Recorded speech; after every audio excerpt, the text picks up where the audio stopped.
Danielle Coleman stepped onto the plane in silence, her tailored black suit crisp, her presence commanding. Yet before she could even sit, a white man already occupied her seat, 1A. "This seat isn't for charity promotions," he smirked. The cabin fell into an uneasy silence. Phones rose. Whispers followed.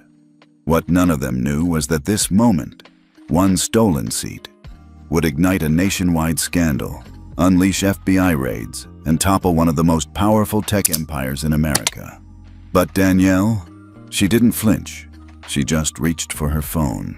A single coded text. And the skies would never be the same. Danielle Coleman approached the gate with the poise of someone who had weathered far greater storms than a boarding queue. Her black tailored suit fit like a declaration of intent.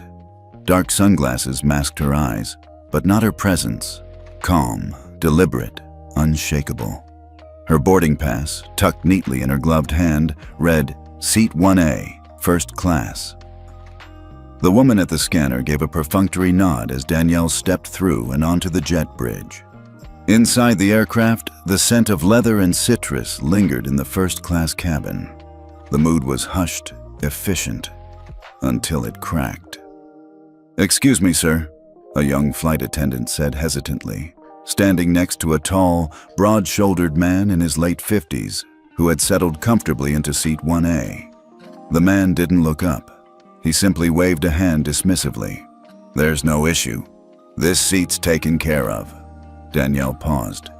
She surveyed the cabin, checked her pass again, then approached calmly. "That's actually my seat," she said, voice low, measured. The man finally looked up, locking eyes with her. There was no mistaking the flicker of offense that crossed his face. "Ma'am," he said, his tone oily with condescension, "this is first class." "I'm aware," Danielle replied. "I don't think you understand. This seat is reserved." "It was reserved for me. I have the boarding pass to prove it." A beat of silence. The attendant reached for Danielle's pass, checked it, then turned to the man. "Sir, her seat is 1A. May I see your boarding pass?" He sighed dramatically and pulled his pass from his blazer pocket. "It's 14C," the attendant read aloud, "which is in Economy Plus." The man, Richard Hale, shrugged. "There must be a mistake. I've always flown this seat. Always." Danielle stood unmoving. Her silence was heavy, intentional. She had dealt with men like Richard before.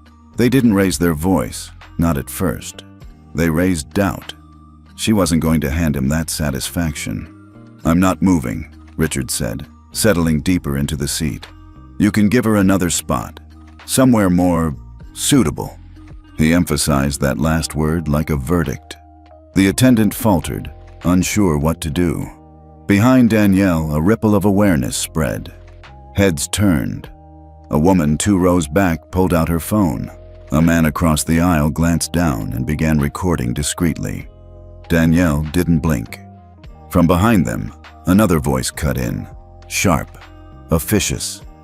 "Is there a problem?" It was the purser, a woman named Teresa, mid-40s, blonde, with the briskness of someone who prided herself on efficiency. "Yes," Richard jumped in. "This lady claims I'm in her seat, but I'm a platinum member. I always fly 1A." Teresa looked at Danielle's boarding pass, then back at Richard. Her expression remained neutral, until it didn't. "This isn't your seat," she said flatly. Richard snorted. "You're seriously kicking me out of first class? For what? Some PR stunt?" Danielle's jaw tightened slightly. Teresa took a breath, then leaned in and, without warning, ripped Danielle's boarding pass in half. The sound echoed like a slap. "You don't belong in first class," she said. Not quietly, not kindly. The cabin fell silent. Danielle didn't speak. She didn't shout. She simply stepped back. Her fingers clenched for the briefest second, then loosened. She turned slowly, without a word, and walked down the aisle. Passengers stared. Phones recorded. A woman murmured, "Oh my God." A child whispered to his father, "Why is she leaving?" In row 14, Danielle paused just long enough to let Richard smirk at her back. She kept walking, further down, past business, past premium economy, all the way to row 39B. She sat. The fabric was rough, the seat narrow. Her knees nearly touched the back of the seat in front of her. Danielle adjusted her cuffs, folded her hands, stared ahead. The plane was still boarding.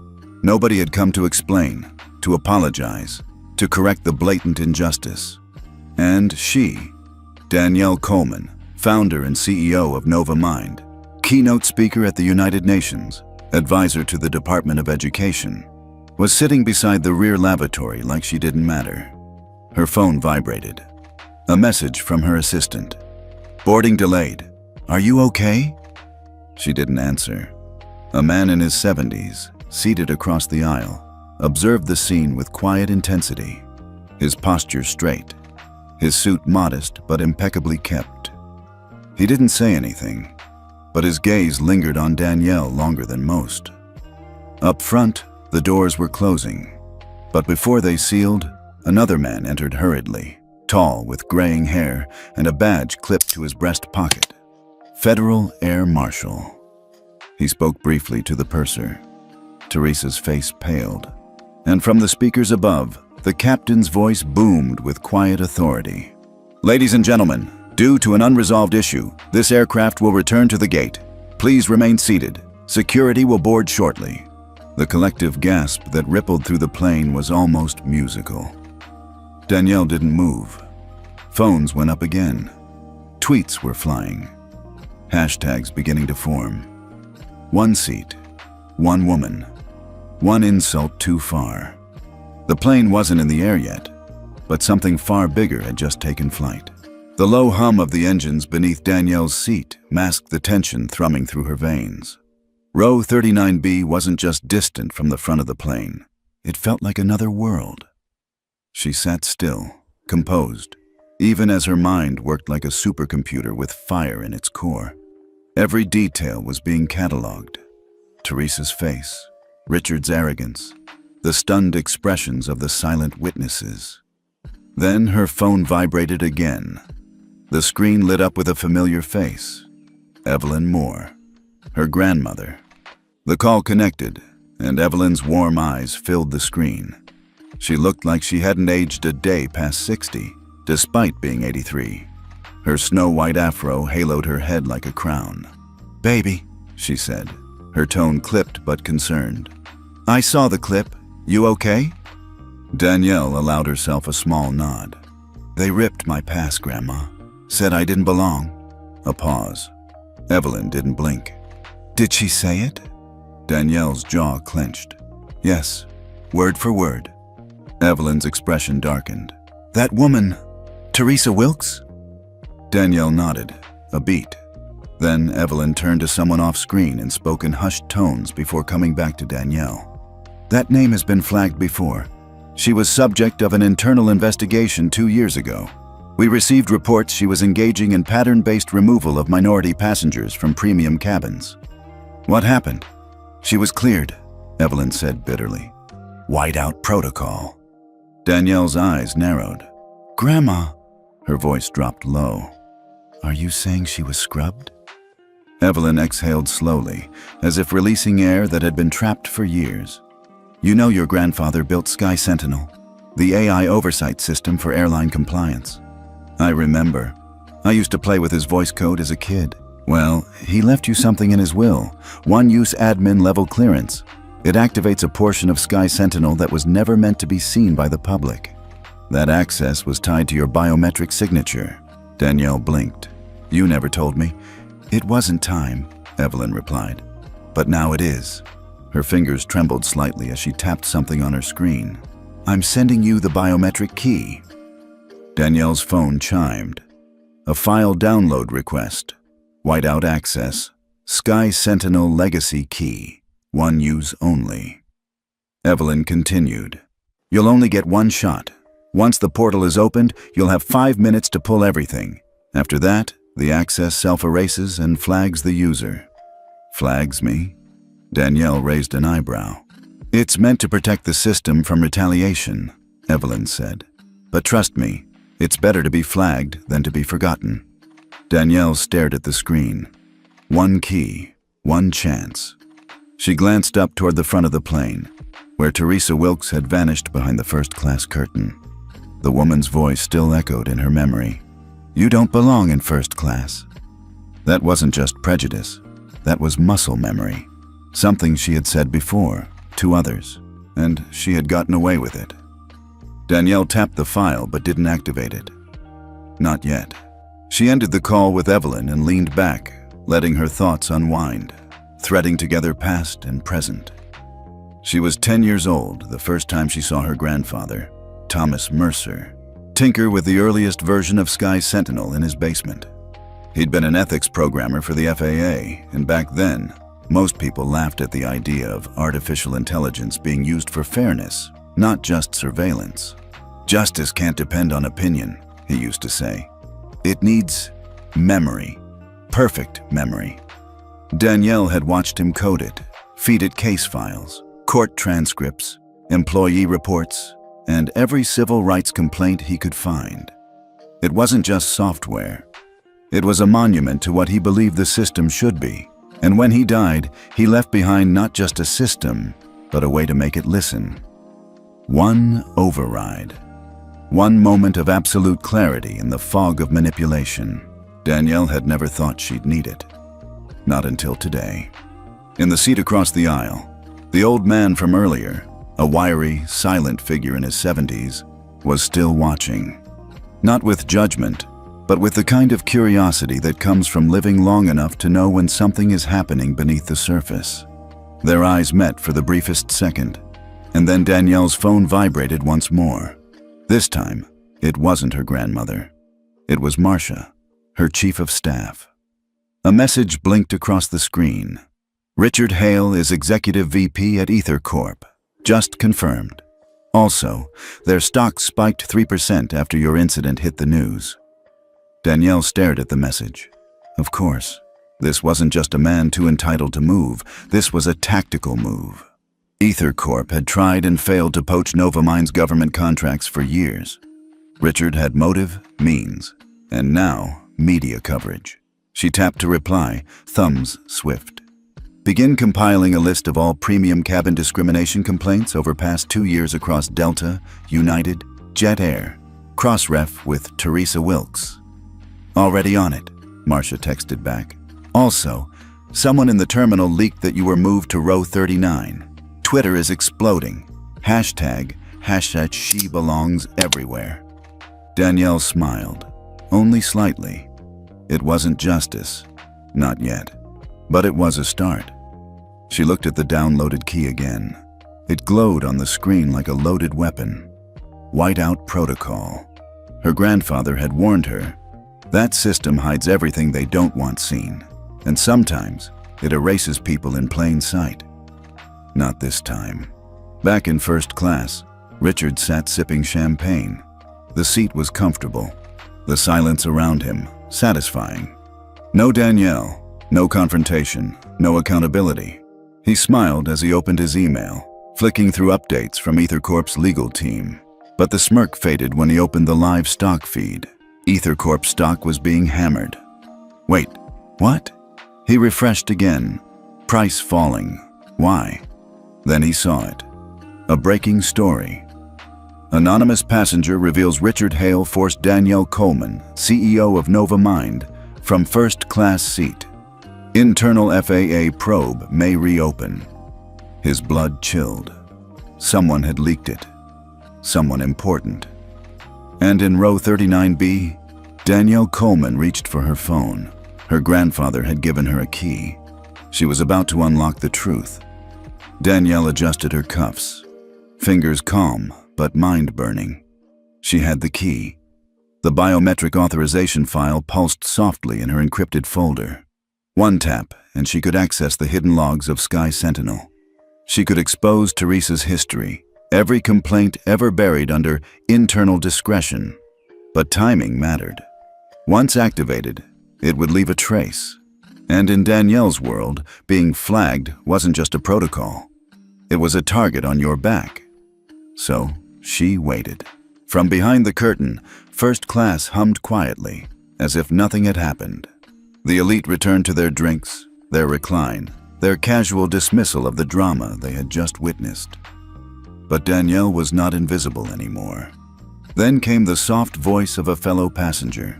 "Excuse me, I couldn't help but see what happened." Danielle turned. A woman in her early 50s, sharply dressed, seat 4B. She leaned slightly over the aisle. "Would you like to switch seats? I'm just a few rows ahead. You don't belong back here." Danielle's first instinct was gratitude. Her second was caution. "I appreciate it," she said carefully. "But are you sure?" The woman nodded firmly. "Absolutely. I've been upgraded enough times to know when someone's earned their seat. You should be up there." Danielle rose slowly, smoothed her jacket, and followed the woman down the aisle. When they reached row 4, the woman stood aside graciously. Danielle smiled, about to slide into the empty window seat, when Teresa appeared again, like smoke. "Ma'am," she said sharply, "you can't sit here." The other passenger raised a hand. "It's my seat." I offered it to her. Teresa's eyes narrowed. Per FAA regulations, seat transfers are not allowed without prior authorization, especially to unaccompanied minors. The sentence hung in the air like a foul stench. Danielle blinked. "I'm 47, Teresa faltered, just for a second, then doubled down. "You are not the name listed for this seat. If you refuse to comply, I will have to alert airport security." The woman tried again. "I authorize the change. I'm the passenger of record." "Then you may both be removed," Teresa snapped. "Security will meet you at the gate if this continues." It was theater. Calculated humiliation. Again. Danielle raised her hands, surrendering without a word. She turned back, heels clicking softly down the aisle. She felt the stares, some pitying, some curious, some silently complicit. Back to 39B, back to exile. When she sat again, the tears didn't come. She was far beyond that. She pulled out her phone, slipped on her biometric thumb drive, and opened the secure admin channel to Sky Sentinel. Her pulse quickened. A login portal blinked open, sleek, gray, cold. She scanned her finger. Access granted. Admin clearance, legacy level. A field opened. Enter override request. She typed, "Subject, Teresa Wilkes. Request, whiteout logs access history plus override clearance, revoke report." A small loading icon spun, then froze. Error 907. Override privileges suspended. Danielle's breath hitched. She tried again. Same result. She tapped for deeper diagnostics. The screen flickered, then populated with a timestamp. Override access temporarily disabled. Administrative override in progress. Someone had shut her out. Not just blocked. Preemptively revoked her inherited access, which meant two things. Someone knew she had access. Someone had acted first. Her hand tightened around the phone. This wasn't just a power play anymore. This was a systemic reaction. Back in first class, Teresa leaned against the galley wall, speaking softly into her earpiece. "She tried to activate it," she whispered. "Yes, I'm certain. No, I don't know how she got the key." Sky Sentinel flagged a legacy access attempt. "Yes, I stalled her." A pause. Then she nodded. "Fine. I'll keep her isolated until the plane lands.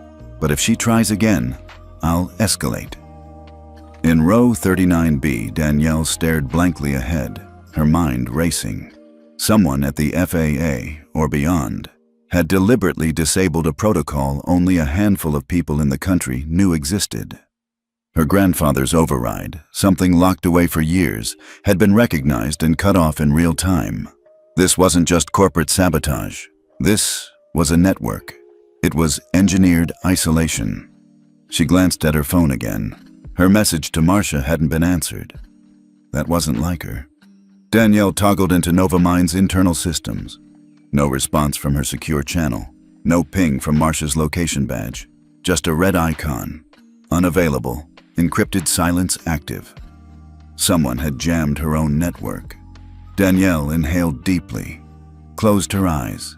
She couldn't afford panic, not now.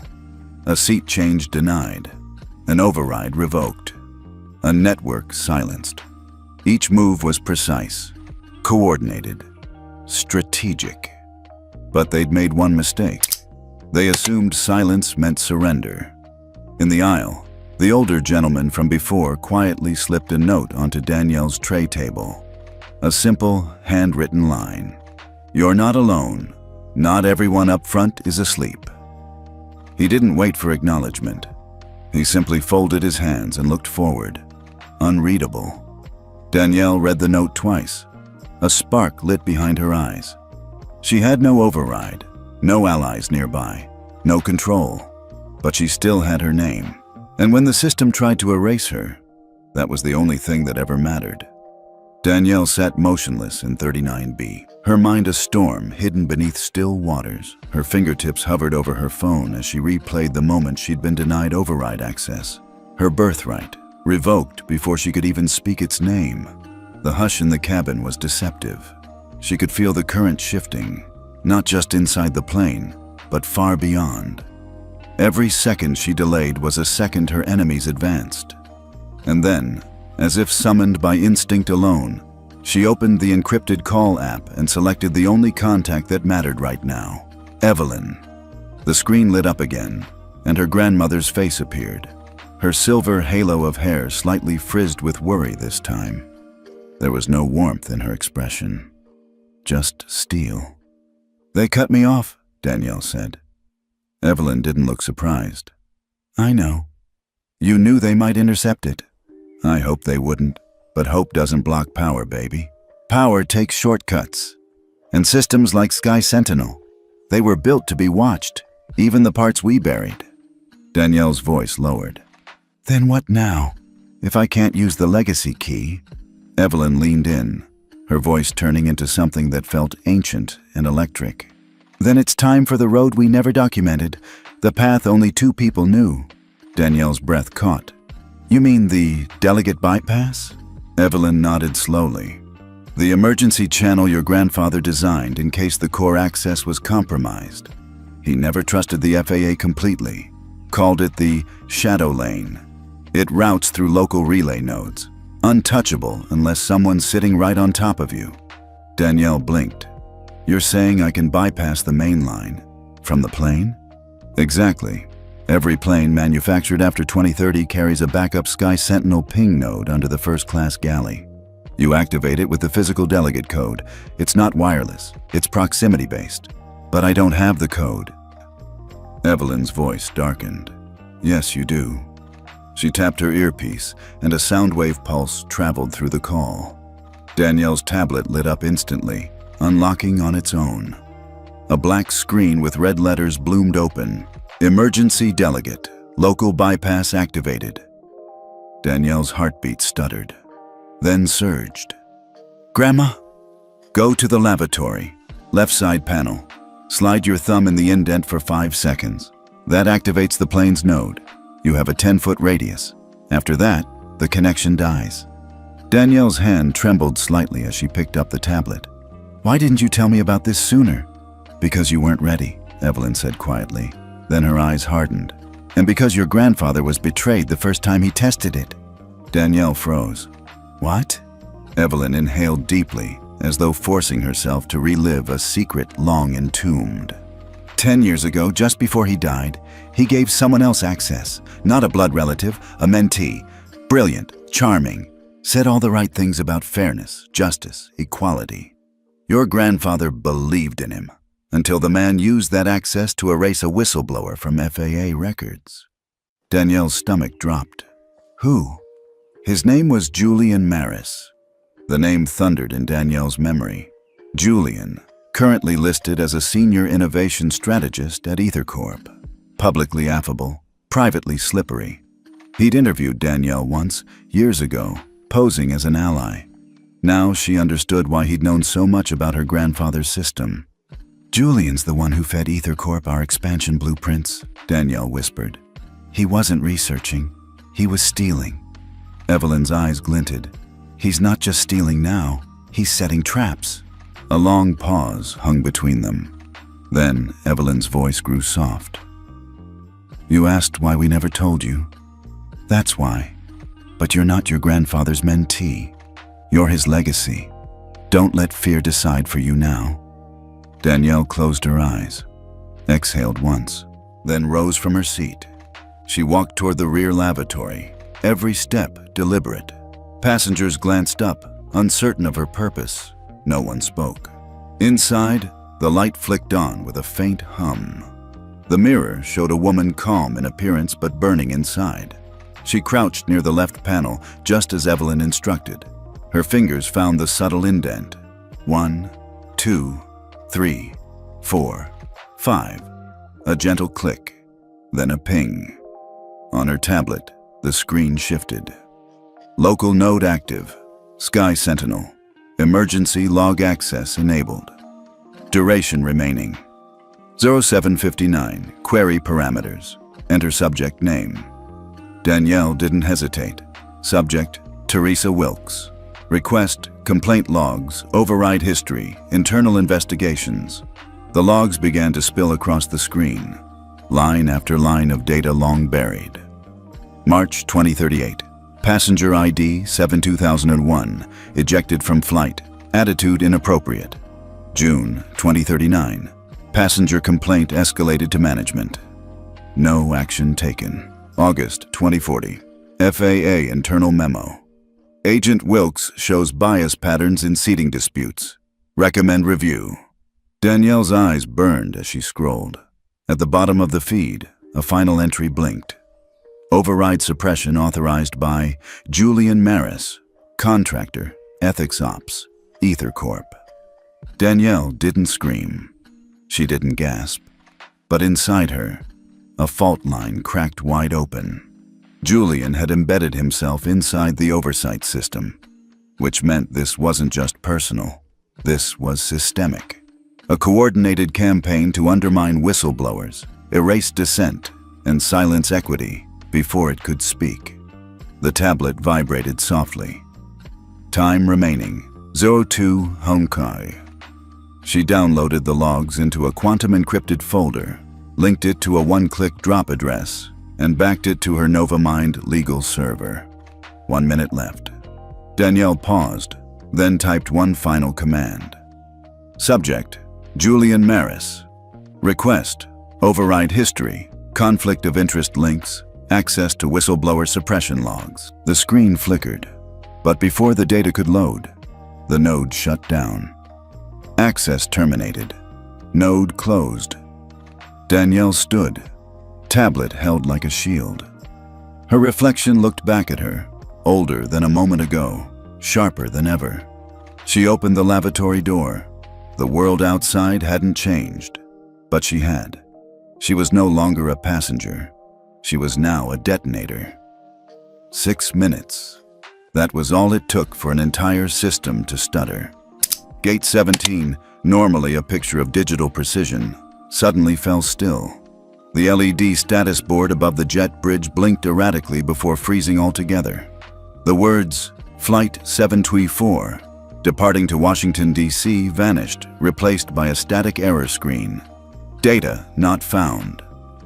Inside the Chicago O'Hare terminal, staff scrambled. Confused murmurs spread among gate agents as the departure software stalled, refusing input. Then, one by one, nearby gates began glitching too. The ripple widened. On board the aircraft, passengers began noticing something was off. The jet bridge hadn't moved. The doors hadn't closed.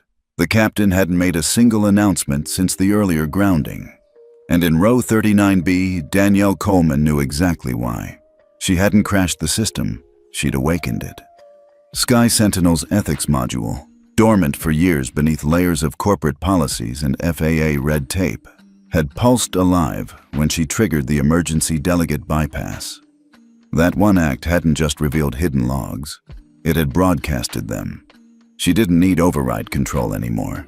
The system itself had decided it was time to speak. Up front, in the pristine stillness of first class, Teresa Wilkes was growing restless. Her earpiece buzzed faintly. No connection. She tapped at her flight tablet to perform routine cabin checks. Nothing loaded. A red message blinked across her screen. Delegate override flagged. Sky Sentinel alert triggered. Status: ethical violation. Passenger isolation. Subject: minor, unaccompanied. First Class Discrimination Investigation Code 441 MCR. Teresa's breath hitched. No, she whispered. That channel's been dormant for... The screen flickered again. Do not interfere. System now under live review. Flagged personnel will be recorded. She swiped furiously, trying to reset the interface. Nothing worked. Behind her, the other flight attendants were whispering. Did you hear? One asked. Something's wrong with the gate. None of the ground controls are responding. Another looked at Teresa nervously. Did you trigger something? I don't know, Teresa snapped out, but her voice had lost its bite. And then the questions turned. One of the younger stewards stepped forward. Why did that woman get moved to the back? Teresa stiffened. It was a policy decision. Security protocol. Which one? He pressed. Teresa hesitated. FAA Regulation 58C. First class transfer requires supervisory... No, it doesn't, he cut her off. I checked. It hasn't existed since 2035. The crew looked at her now, not with deference, but with doubt. And then her tablet vibrated once more. But this time, it wasn't Sky Sentinel. It was a message. Unmarked. Untraceable. Just a single line, handwritten font, glowing green on the black screen. He's not alone. We're watching. Teresa froze. She knew exactly who it meant. The man in 1A, Richard Hale, wasn't just a passenger. He was EtherCorp's scalpel in the war against ethical oversight. And if he was being watched, so was she. Back in 39B, Danielle sat still as the atmosphere around her thickened. The passengers in economy had begun whispering. Someone near her said, Didn't she get kicked out of first class? Another added, Now the whole system's frozen. Danielle didn't respond, but in her hand, her tablet buzzed again, a different vibration this time. She opened the screen. It wasn't Sky Sentinel. It was a secure channel, one she hadn't accessed in years. A message appeared. Ethics node network activated. Civil oversight system live. This is the Pulse. Danielle's eyes widened. The Pulse was supposed to be a myth, an underground community of former regulatory agents, watchdog technologists, and ethical hackers who monitored abuse through AI-driven surveillance. They'd been disbanded years ago after whistleblower protections were gutted by a government corporate lobbying alliance. And yet, here they were, watching, listening, with her. Another message blinked. You're not the only one who inherited a key. Someone else just activated theirs from New York. We've waited years for this. Danielle's fingers hovered over the reply icon. But before she could respond, a new alert hijacked the feed. Flight status suspended. Due to live investigation flag. Ethics committee requesting cabin surveillance access. Danielle's heart pounded. The system wasn't just logging now. It was broadcasting. Every decision made on this plane, every bias, every overreach, recorded, immutable, unstoppable. She looked up and saw the flight crew regrouping, visibly shaken. In first class, Teresa stood cornered in the galley, trying to reach anyone who could help her restore control. Her authority crumbled before the watching eyes of her own staff. She had always been untouchable. Now she was just visible. Somewhere near row 10, the old man, the one who had slipped Danielle the note, smiled faintly to himself. He tapped the side of his glasses, whispering just loud enough for his seatmate to hear. Protocol confirmed. What was that? The man beside him asked. He didn't answer, but the message he just sent reached a secured private server in Washington. Target node awake. Civil pulse confirmed. Prepare next sequence. Gate 17 was still frozen. Ground crews had called in senior IT techs. Security teams were rerouting multiple flights. But no one could explain what was wrong. The truth was, nothing was wrong. It was simply that, for the first time in years, something was finally right. A system built to protect had awoken, and this time, it wasn't listening to Teresa. It was listening to truth. It began with a buzz on a steward's wrist. Then, a chime on the seatback screen in row 22. And within seconds, the entire cabin of Flight 724 was alight with the same banner across every device and networked screen. Breaking. Minor passenger triggers nationwide ethics protocol at O'Hare. The alert rolled in with the unmistakable tone of live breaking news. Passengers who had been dozing, browsing, or ignoring the tension suddenly sat upright. Some gasped aloud. Others instinctively refreshed their phones. Danielle, still in 39B, remained frozen. Though the screen didn't name her directly, the headline spoke volumes.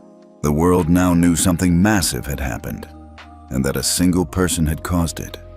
And that person was her. She wasn't a minor, of course. But Sky Sentinel didn't know that. The system had classified her as such based on years-old internal FAA error data that hadn't been updated to reflect her override clearance. Or perhaps someone had updated it to mislead. The alert continued. FAA confirms ethics system was activated mid-boarding at Gate 17. Preliminary data suggests forced relocation of registered first-class passenger due to non-compliance related to subjective visual assessment. Sky Sentinel's dormant oversight system reactivated after nearly a decade offline. Danielle's eyes narrowed. Subjective visual assessment was code. It meant how you look, skin tone, gender, age. It meant discrimination. A soft stir across the plane became a buzz of disbelief. A man in row 12 whispered to his partner, "Was it her? That woman they moved back here?" Passengers turned toward Danielle. The plane hadn't moved in over 20 minutes. But now, momentum was building. In public awareness, in institutional panic, in the unraveling of carefully maintained lies. In first class, Teresa Wilkes stared blankly at her tablet. The news alert had overridden all apps, all functions. She couldn't even shut it off. The headline scrolled slowly, like an accusation. Unconfirmed. Passenger list includes name-matching early AI ethics researcher Danielle Brooks Coleman. That name stopped her breath cold. "Brooks," she whispered. "Not Coleman. Brooks." Her knees nearly gave. No, it couldn't be. But the face, the posture, the voice. It was her. She hadn't recognized Danielle because she hadn't seen her in over 25 years. Not since her internship under Samuel Brooks, Danielle's father, during her early years in the Department of Transportation. Back then, Teresa had been ambitious, eager to climb the ranks. Samuel had taken a chance on her, brought her into the department as a junior analyst. For a time, she thrived, until she overstepped. It had been a simple thing, recommending a vendor for an ethics compliance contract without disclosing she was sleeping with the firm's CEO. She hadn't expected it to be discovered. But Samuel found out, and he didn't just reprimand her, he erased her from his team, disavowed her in writing, told her point blank, "You don't get to decide what's ethical if you can't even disclose the truth." She'd never forgiven him. And now, here she was, face to face with his daughter. Except Danielle hadn't revealed herself. She'd sat silently, let Teresa expose herself with her own arrogance, her own bias. And now the entire system was retaliating. A steward approached hesitantly. "Ms. Wilkes, the captain wants to know if you're still in control of the passenger log system." She shook her head. "I've been locked out." Another crew member stepped forward. "Passengers are asking if they're safe. The gate refuses to move until the ethics investigation is resolved." Teresa turned slowly toward the front. There, across the cabin, the silhouette of Richard Hale was visible, still in 1A, stone-faced, scrolling his device. She walked over quickly, eyes blazing. "You said this would be clean," she hissed under her breath. Richard didn't look up. "It was supposed to be. You're the one who overplayed it." "She's not just some CEO," Teresa snapped. "She's Danielle Coleman, Her father was Samuel Brooks. You remember him? Richard's brow twitched. Brooks, he echoed. Wait, the man who built the AI compliance charter under the Clinton-era administration? Yes, and Danielle's the one who inherited his core ethics framework. She's not just a figurehead. She knows the systems. She probably helped design the ones we're tangled in right now. Richard cursed under his breath. This changes everything. Back in row 39B, Danielle watched the tension crescendo through the cabin. The passengers no longer whispered. They watched. Their eyes flitted between her and their screens, between Danielle and the red headlines announcing the collapse of protocol control.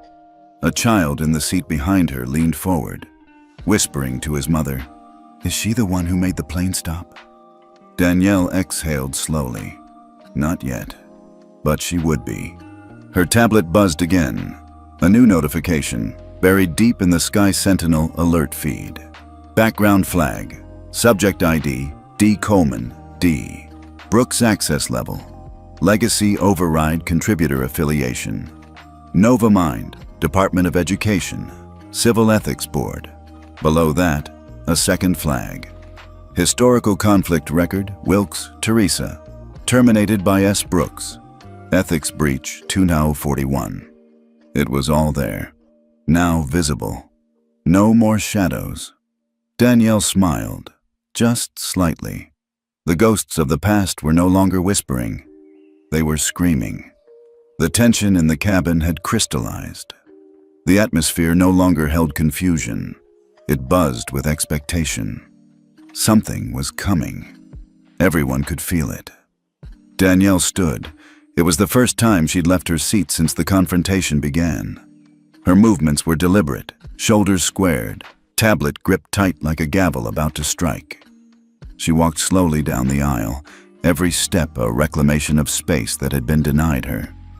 The passengers parted instinctively. Some whispered, some raised phones, some simply stared. Because whatever was happening here, it wasn't just about a seat anymore. It was something historic, and they knew it. As Danielle approached the boundary between economy and business class, Teresa stepped into her path, blocking her with rigid defiance. "You, stop right there," she snapped, voice tighter than her posture. Danielle halted, unblinking. "I need to know your name," Teresa demanded. "I have authority." Danielle didn't answer. Instead, she reached into her coat pocket and pulled out a small leather badge case. She flipped it open slowly, precisely, so Teresa, and everyone else nearby, could see. Inside, a circular seal lined in copper. Sky Sentinel Ethics Delegate Tier 1B, Direct Legacy Authority. Authorized Issuer, Thomas Mercer Brooks, National Ethics Architect, Delegate, Danielle B. Coleman. Teresa's face drained of color. Danielle tilted her head, calm but unforgiving. "You asked who I am," she said evenly. "Now you know." Gasps broke out behind them. Several passengers instinctively raised their phones higher. Video feeds were now broadcasting live across multiple social platforms. Within seconds, the badge image was frozen on hundreds of timelines. Danielle stepped forward, not aggressively, but with the kind of confidence that renders opposition useless. Teresa stepped back. This wasn't disclosed when you boarded," Teresa stammered. "No," Danielle agreed, voice sharp as a blade. "Because people like you don't deserve disclosure. You demand it only when you're about to be exposed." More gasps. The moment ignited a chain reaction. In the FAA command center downtown, an alert triggered by Danielle's badge identification pinged loudly. Technicians looked at one another in alarm as the system auto-flagged an override tier not seen since the first Sky Sentinel beta testing days. Within 90 seconds, the FAA dispatched a nationwide order. Lockdown review, delegate level activation, suspend boarding, hold flight operations at terminals 1519. Across Chicago O'Hare, entire gate zones fell still. Terminal screens flipped to standby. Phones of supervisory agents rang in unison. In the jet bridge control room, an officer stared at the blinking red prompt. "This override. It's from someone tied to the original ethics framework, he murmured. We need confirmation now. Back in the aircraft, Danielle continued forward. She passed Teresa without another glance. The woman had been dismantled, without even a raised voice. Passengers nodded as she moved. Some applauded, subtly. Others stepped aside out of reverence. She paused near row 5, turned to face the cabin. Her voice wasn't loud, but it carried. You don't have to record anymore, she said softly. They're listening now. And then she tapped her tablet. The screen lit up, not with Sky Sentinel, but with an interface known only to a few dozen people in the entire country. PASS, Protocol for Automated Systemic Surveillance. Beta version 0.9, below that, her login credentials. Delegate, Danielle Brooks Coleman, role. PASS external contributor, live field simulation participant, archived. Danielle's expression didn't change, but her voice softened into something almost mournful. When I was 24, I helped run the first simulation of PASS. It was supposed to be a check against government corruption, neutral, AI-driven, built from real civil complaints. But it was buried, deemed too unpredictable by the same agencies that feared what it would reveal. She raised the screen high enough for those nearby to see. Well, it's back, and it still works. Another ripple of awe passed through the crowd. Even Richard Hale, still in 1A, sat rigid now, eyes fixed on the screen. The smugness was gone, replaced by something cold and tight. Recognition. PASS was what EtherCorp had tried to buy. Then bury, then corrupt. And now, it was live. On a plane they thought was theirs. Teresa stumbled backward toward the galley, eyes wide. She's lying. She's faking that interface. A flight tech officer on board, a young man with a side badge from Systems Integrity, stepped in and checked Danielle's screen. His eyes scanned the active connection, then widened. That's real, he whispered. Teresa turned pale. Another passenger stood. I'm sending this to CNN, she whispered excitedly to her husband. I'm streaming it already, he replied. FAA headquarters in Washington lit up with red banners. A system analyst shouted across the room. We have a Tier 1B active on a live aircraft. Someone tagged under the PASS original trials. We thought those delegates were decommissioned. A supervisor turned slowly toward the main screen. Then someone lied. Danielle turned once more to face the passengers. This isn't about me, she said, voice still level. It's about everyone who's ever been told they didn't belong in a space they earned. Everyone who's been erased by systems designed to forget. She locked eyes with Teresa one last time. And for the record, I don't need your permission. Then she sat down, in seat 1A, her rightful place. The plane hadn't moved for over 45 minutes. Passengers had long ceased their casual fidgeting. Now they sat either in silence or glued to their screens, following the live updates streaming in from across the airport and beyond. In first class, Danielle sat calmly in 1A, eyes closed, hands folded neatly over her tablet. The silence around her wasn't empty. It was charged. Teresa had disappeared into the galley, her voice no longer barking commands but whispering in fractured panic. Then the captain's voice came over the speaker, measured, composed, tightly rehearsed. Ladies and gentlemen, due to directives received from federal aviation authorities, this aircraft will be rerouted to Gate 51, a secured terminal. We ask that you remain seated. Please do not engage with the crew until further notice. No one cheered, no one clapped. But Danielle opened her eyes. Gate 51, she knew it. A protocol gate, rarely used. It was designed for interventions, security extractions, diplomatic reroutes, and high-level oversight procedures. The FAA wasn't just aware. They were coming in person. Inside the cockpit, the flight crew exchanged uneasy glances. One of them leaned toward the captain. This is a delegate-level retrieval, isn't it? The captain nodded. Sky Sentinel's ping routed directly to Washington. We've got 2 FAA inspectors en route. One of them is high clearance. Who? But the captain didn't answer. He just stared ahead, guiding the aircraft slowly toward the edge of the terminal grid, where Gate 51 now gleamed under floodlights, an empty, roped-off bay shielded from public view. In the cabin, the crew had been told to stand down. Not even water service was allowed. Their tablets remained frozen with the warning, no crew interaction until clearance provided. Teresa hovered near the curtain separating first from business, face ashen, hands trembling at her sides. Everything she had built, all her years of subtle power and unchallenged manipulation, was unraveling in real time. She tried to compose herself, to approach Danielle with some final plea, but her legs wouldn't move. Her voice had evaporated. She stood still, watching helplessly as the gate approached through the window. When the plane stopped and the doors hissed open, two figures stood at the jet bridge. A tall man in a charcoal FAA blazer, holding a tablet, and beside him, Evelyn. Danielle's grandmother, dressed in dark gray slacks and a long coat, her hair a gleaming white beacon, stood motionless with quiet authority. She didn't smile, but her eyes burned with clarity. A murmur moved through the cabin as passengers recognized her face from decades-old interviews and ethics conferences. She was once the youngest member of the FAA Ethics Board. Now she was back, and she wasn't alone. A voice came over the cabin speaker once more, this time from the FAA officer standing in the jet bridge. "We ask that passenger Danielle Brooks Coleman gather her belongings and exit the aircraft.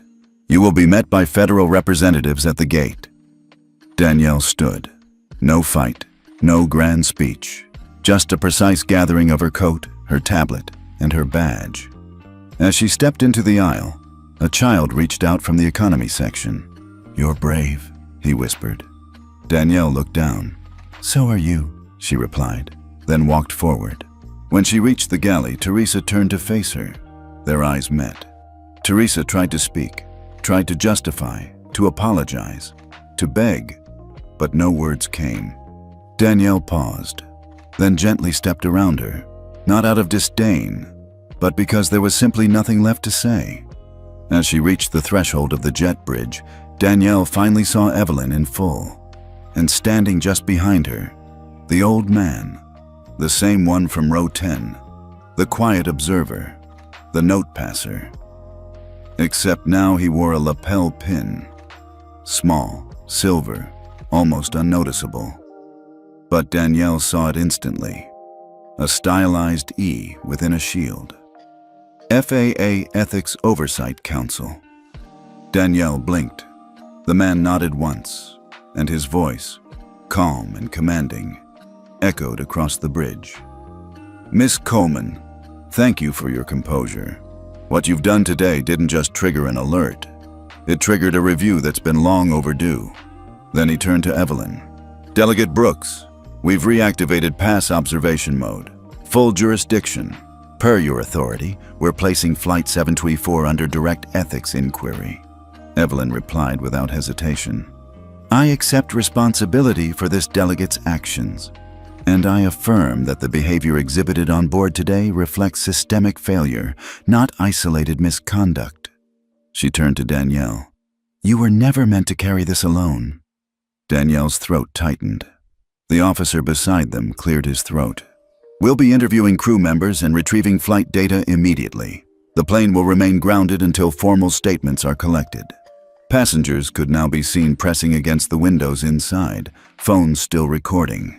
Back in first class, Teresa slumped into a jump seat, finally understanding what had just happened. She hadn't been enforcing policy. She'd been under evaluation from the very beginning.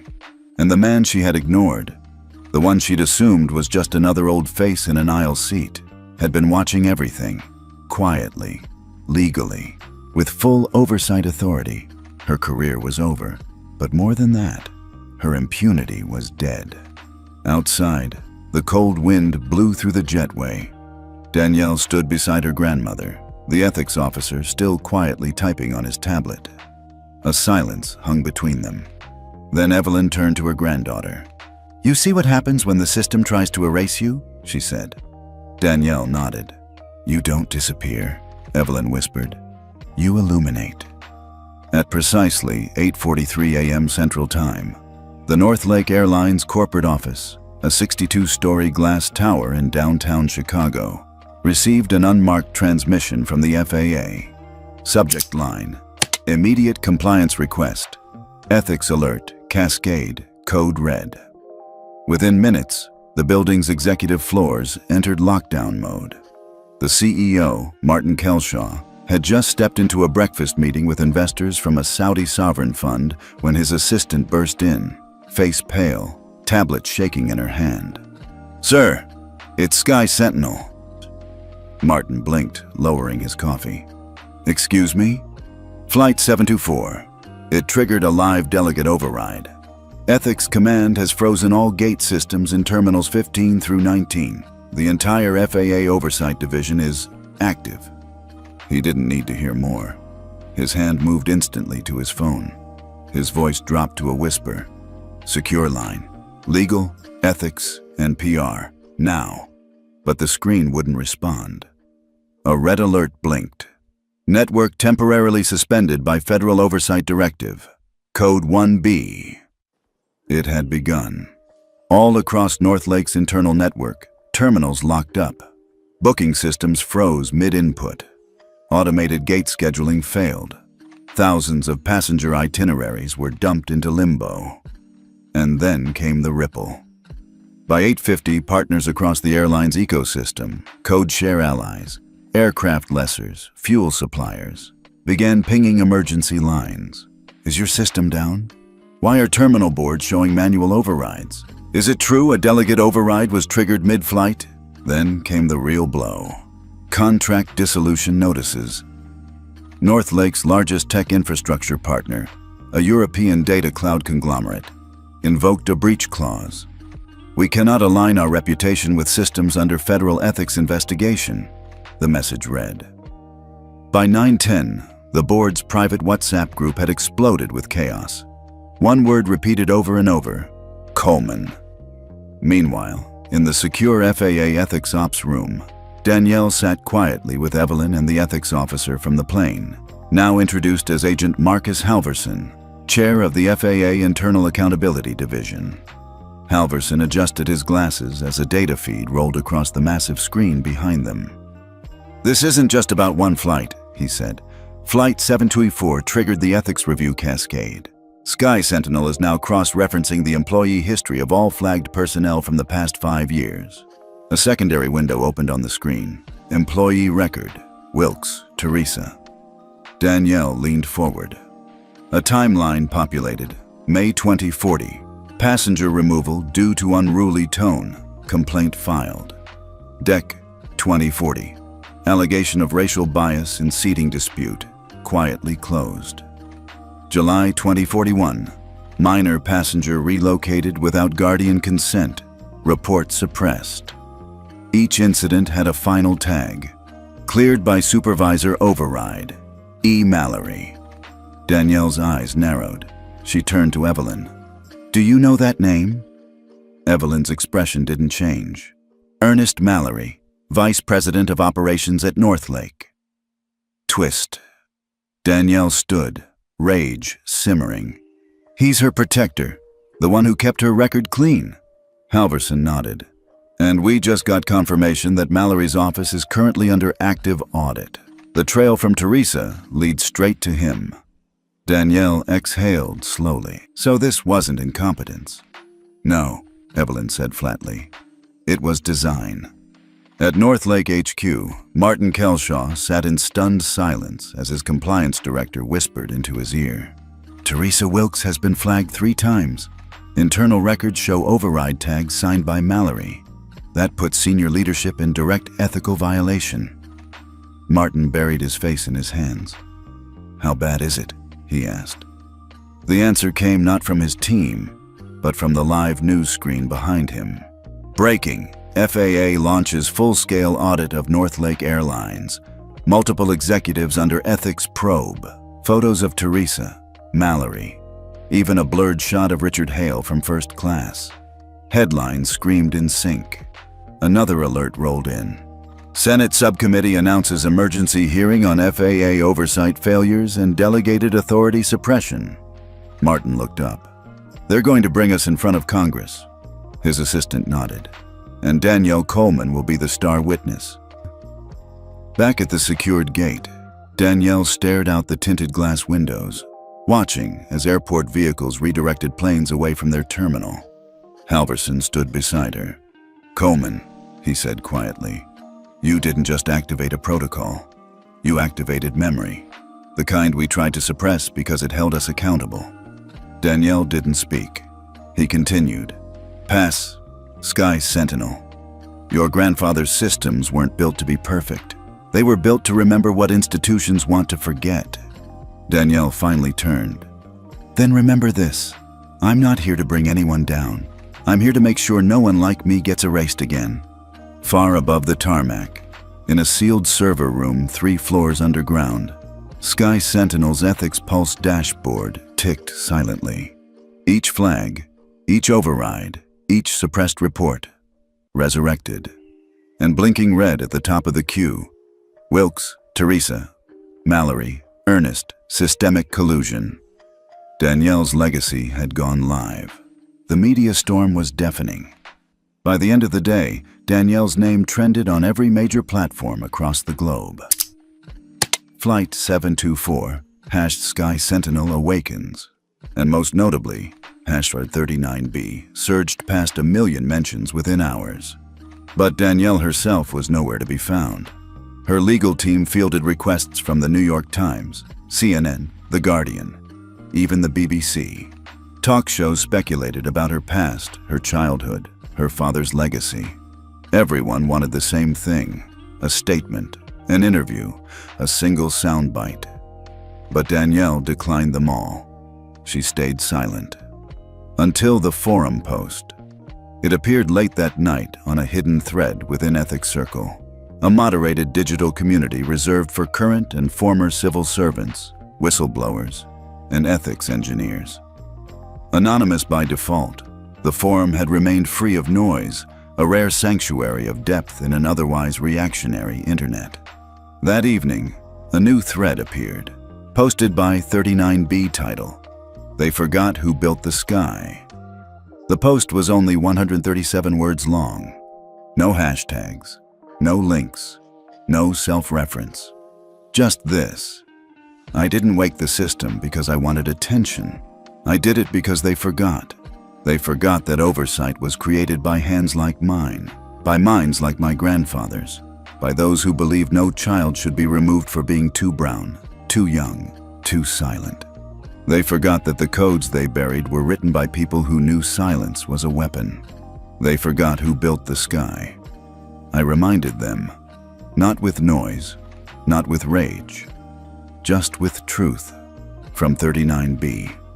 The seat they thought erased me. No signature, no follow-up comment. The post went viral anyway. By morning, 39B was etched into public consciousness as a symbol. Talk show hosts read the post aloud in reverent tones. A major morning network projected the text over footage of O'Hare's Gate 51. Civil rights scholars dissected it on late-night radio. But more powerful than the pundits were the passengers. Hundreds, then thousands, of airline travelers from across the United States began posting their own stories. A Latina mother who was removed from first class for causing discomfort because her child cried.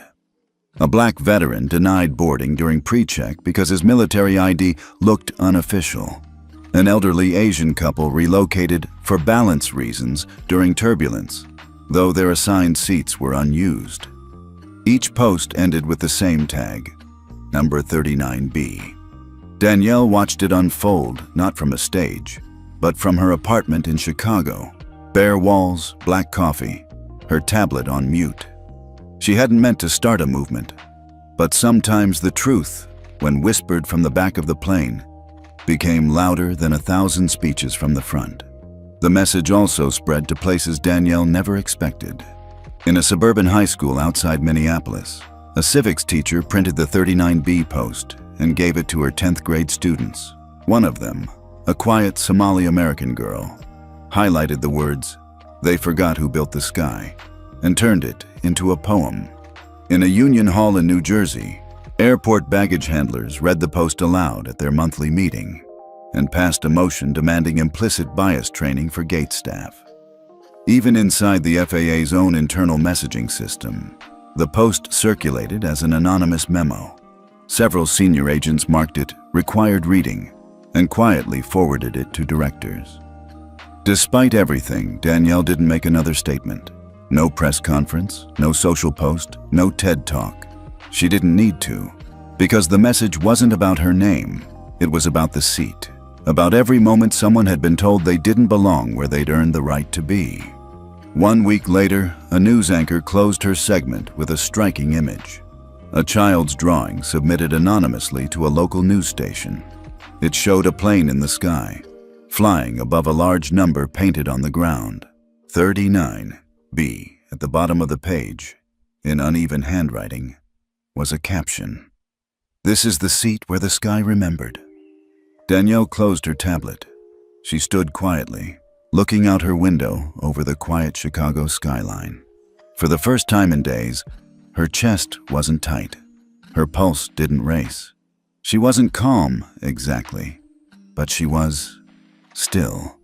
And in that stillness, there was something else. Pride. Not ego, not victory.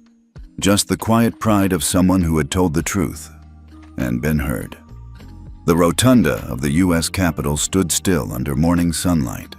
Inside, under the golden dome, a different kind of gravity filled the chamber, one not of ceremony, but of reckoning.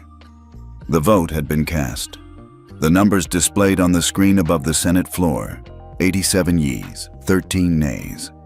The legislation passed, the Brooks Protocol, named not for Danielle, though her fingerprints were everywhere, but for her grandfather, Thomas Mercer Brooks, architect of the Sky Sentinel framework, ethics pioneer, and, as the Senate resolution stated, a forgotten architect of truth. The law mandated the national integration of PASS across all commercial airlines, including private contractors and regional carriers. It also imposed new civil protections for minor passengers, whistleblowers, and passengers removed due to non-behavioral discretion, a term that now officially included race, age, dress, and perceived economic status. Danielle wasn't present for the vote. She watched it from her office, quiet, alone, the blinds half closed.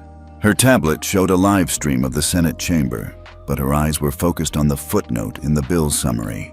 In honor of seat 39B, as a living symbol of passenger dignity, this legislation ensures no person shall be relocated, removed, or reprimanded on the basis of subjective bias or systemic convenience.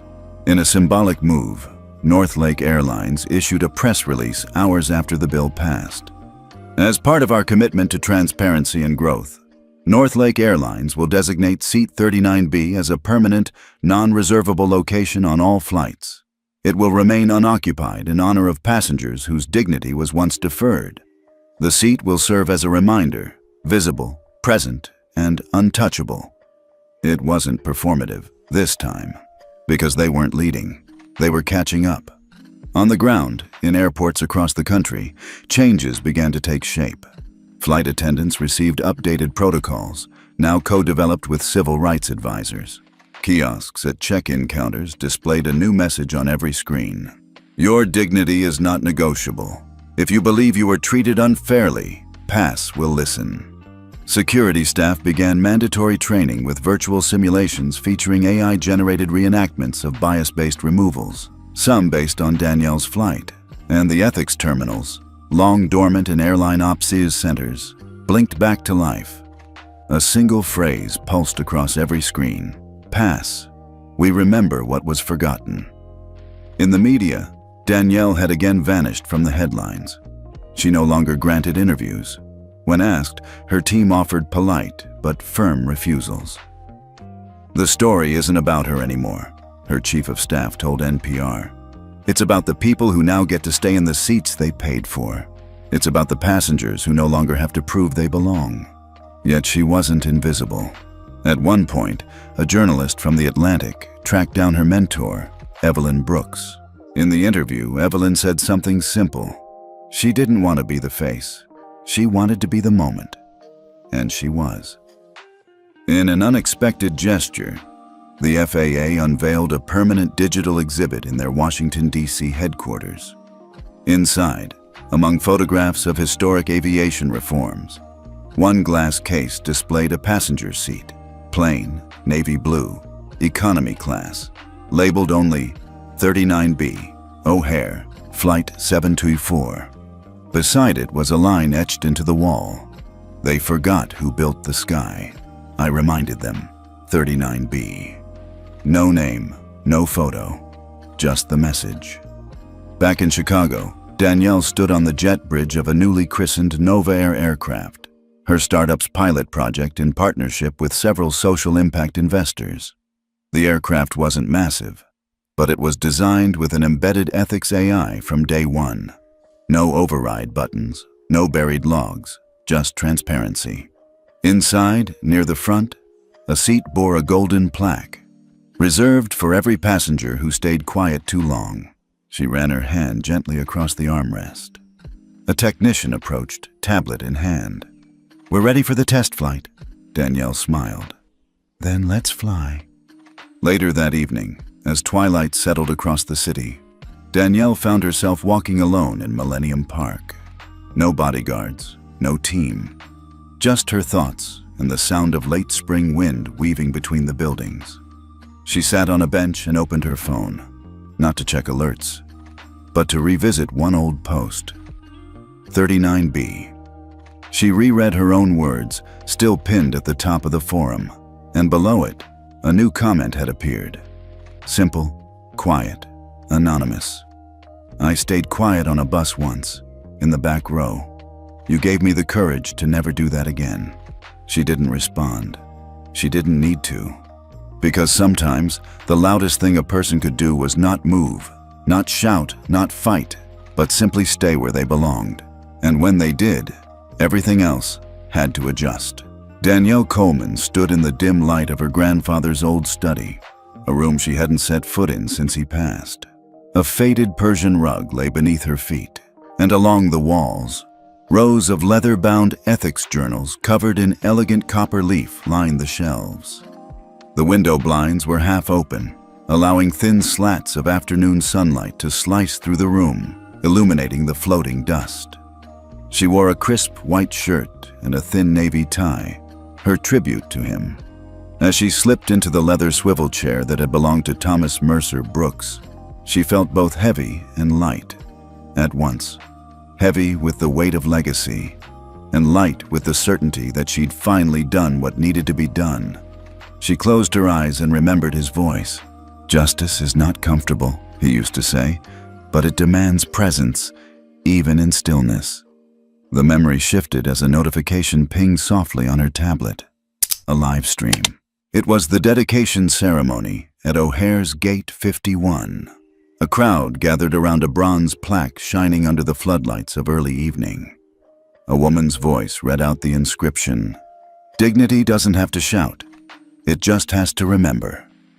Behind her, a row of uniformed FAA officers, North Lake executives, civil rights advocates, journalists, and passengers watched in reverence. One child stepped forward, and as he reached out to touch the plaque, the crowd parted for him like water. Above the gate, the seat was welded to the sidewall. Empty.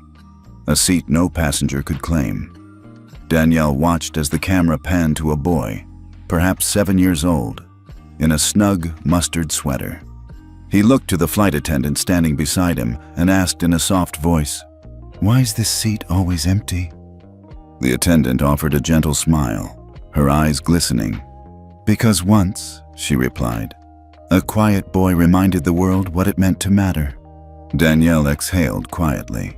In her grandfather's chair, she reached into her coat and touched her badge. Sky Sentinel Ethics Delegate, Tier 1B. It felt like the key to something larger than any system. 6 months later, a small reception had been arranged at FAA headquarters in Washington, D.C. On the wall of the main atrium hung the polished bronze plaque removed from Gate 51, the mirror image of the seat, now mounted with a cameo of the inscription and date. Evelyn Brooks stood nearby, her posture steady and proud as guests sampled sparkling water and finger sandwiches. Behind her, Agent Halverson watched with quiet approval. To their right, civil rights leaders mingled with airline representatives, all discussing the next steps in putting the Brooks Protocol into action. Danielle entered the room dressed in midnight blue slacks and a blazer. The room quieted as she moved forward. No formal introduction, just universal recognition. People stopped to shake her hand. A former passenger from Flight 724 hugged her. A senior FAA counsel approached, card in hand. "Delegate Brooks, would you do us the honor of unveiling the plaque?" he asked. Danielle nodded, stepped forward, and grasped the cloth covering the bronze emblem. She paused, looked up at the gathering, and pulled it off. The plaque gleamed. 39B, Seat of Silence, Seat of Statement. In honor of those erased, and the ones who spoke the truth. Thomas Mercer Brooks, Danielle B. Coleman, December 10th, 2042. A hush enveloped the room. No one cheered, not even a polite round of applause. The silence was too charged for noise. Danielle stepped back, breathing deeply. She spoke, and the room leaned in. "This seat and this space," she began, voice steady, "reminds us that watching, true watching, is not passive. It's a choice. And sometimes, the quietest cry can be the loudest truth." Reporter pens scribbled, phones glowed, but no one interrupted. She paused a moment, then concluded, "I hope that every person, regardless of background, who sits on any aircraft, anywhere in the world, knows the sky was built to hold you, not to judge you, not to erase you, just to hold you." Back in Chicago, at the Brooks household. That evening, the blinds in her grandfather's study were drawn tight. Danielle placed her badge on the old desk, then folded the navy tie neatly next to it. She turned off the lamp and walked out, closing the door behind her. The final dust motes in the beam of light silently settled to the floor. On a North Lake flight scheduled months later, a family of 3 boarded at Gate 1B. The father helped his small daughter buckle into her seat across the aisle from 39B. He smiled gently at the seat's bronze plate and told her, "That's the special seat." She studied it, squinting. "Why?" she asked softly. "Well, because a long time ago, someone made it matter that someone else would matter." The daughter nodded. Then she leaned back, closed her eyes, and quietly said to herself, "You matter." In a classroom outside Denver, a teacher displayed the certification of Brooks Ethics Ambassador to her students. On the desk, a booklet titled Ethics in the Air lay open to a chapter about Flight 724 and the Brooks Protocol. 2 students, both shy and soft-spoken, handed a copy to their friend. The friend looked at the page and whispered, "It means even the quiet ones can be heard." At FAA training centers across the world, trainers opened modules on implicit bias. New recruits learned how to handle complaints without prejudice. All airline staff now had to complete an ethics training course routinely reviewed by oversight committees. And every year on December 10th, the day the protocol passed, the FAA posted a commemorative newsletter honoring Seat 39B Day. It reminded staff that even the slow wheels of aviation justice can turn, and must. Back in Millennium Park, one snowy autumn evening, Danielle found herself again by the bean, standing before the reflection of the skyline. A woman approached her timidly. "Excuse me, Ms. Brooks." Danielle turned, recognized her by the faint glint of a Brooks Ethics Ambassador lapel pin. "Yes?" The woman reached into her coat and handed Danielle a small sculpture, a paperweight showing a tiny bronze seat affixed to stone. Below were the words 39B and "They Remember." Danielle accepted it gently, eyes misting. "Thank you," the woman whispered. Danielle smiled. As winter's first snow dusted the plaza sidewalks, Danielle walked away slowly, the sculpture in her pocket. At the edge of the park, she paused and pulled out her phone. She typed a quick message to the Ethics Circle forum, anonymous as always. They remembered. Now we must not forget 39B. She hit send. And late that night, back in her grandfather's study, a final beam of moonlight slipped through the blinds, grazing the desk with badge and tie resting together, the bronze plaque casting a pale reflection across the wood. Silence. Presence. Memory.